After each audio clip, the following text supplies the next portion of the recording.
21 জুলাই ছিল flight lieutenant Tauqir ইসলামের জীবনের সেই বিশেষ দিন, যেদিন তিনি প্রথমবারের মতো একা আকাশে উড়াল দেওয়ার সুযোগ পেলেন। বিমান বাহিনীতে যারা পাইলট হিসেবে যোগ দেন তাদের সবার প্রথম স্বপ্ন থাকে, আমি হব একজন ফাইটার পাইলট, হব একজন টম ক্রুজ। সেই স্বপ্ন পূরণের পথে যে কঠিন বাস্তবতা ও দীর্ঘ প্রশিক্ষণ, সেটাও পেরিয়ে এসেছিলেন তৌকির।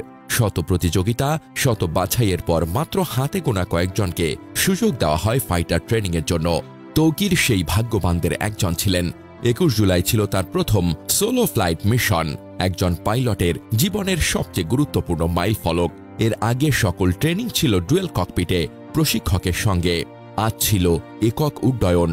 কিন্তু সেই স্বপ্নময় দিনটাই পরিণত হল দুঃস্বপ্নে। সামাজিক মাধ্যমে ওয়াহিদুন নবী লিখেছেন, তৌকিরের ট্রেনিং শেষ হয় আরও 3 দিন আগে এবং সে একা ফ্লাই করার জন্য কোয়ালিফাই করে।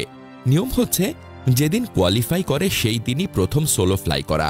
যেহেতু সেই দিন পরে আবহাওয়া খারাপ হয়ে যায় এবং পরের 2 দিনও আবহাওয়া অনুপযোগী এবং ছুটি ছিল, তাই একা ফ্লাই করার অনুমতি পায় নাই। যেহেতু গ্যাপ হয়ে গিয়েছে, তাই আজ তৌকিরের প্রশিক্ষক প্রথমেই তৌকিরকে নিয়ে আকাশে ওঠেন এবং কিছু প্র্যাকটিস করান। এরপরে ইনস্ট্রাক্টর ডুয়েল সিট থেকে নেমে যান এবং তৌকিরকে একা ছেড়ে দেন ওর স্বপ্ন পূরণের জন্য।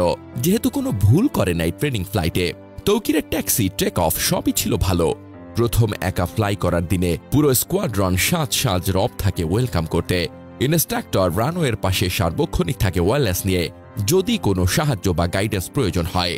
তৌকির টেক অফ করার 5 থেকে 7 মিনিটের মাথায় ইনস্ট্রাক্টর দেখতে পান এক ধরনের অস্বাভাবিক আচরণ। ফাইটার জেটটি বিমানবন্দরে উত্তর দিক থেকে ঘুরে দক্ষিণ দিকে উচ্চতা হারাচ্ছে। প্রশিক্ষক ওয়্যারলেসে বারবার যোগাযোগ করার চেষ্টা করে ব্যর্থ হচ্ছিলেন। কয়েক সেকেন্ডের মধ্যেই যা হবার তাই। ফাইটার জেটটি এমন অবস্থায় ছিল যে নিশ্চিত বিমানবন্দরের ইন্টারন্যাশনাল পার্কিং বরাবর পড়ার কথা, কিন্তু শেষ মুহূর্তে তৌকির কিছু একটা করেছে হয়তো, যা বিমানটিকে অন্যদিকে ডাইরেক্ট করেছে। ধারণা করা হচ্ছে ফাইটার জেটটিতে complete control loss, power loss এবং রেডিও ফেইলিয়র একসাথে হয়েছে।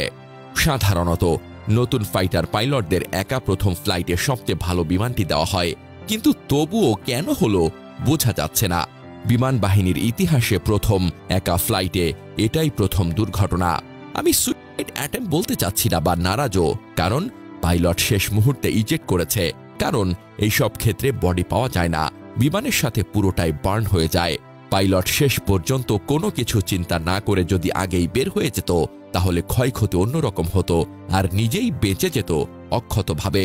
বিমান বাহিনীর অনেক পাইলট জানমালের ক্ষতি কমাতে শেষ মুহূর্তে ইজেক্ট করে জীবন দিয়েছেন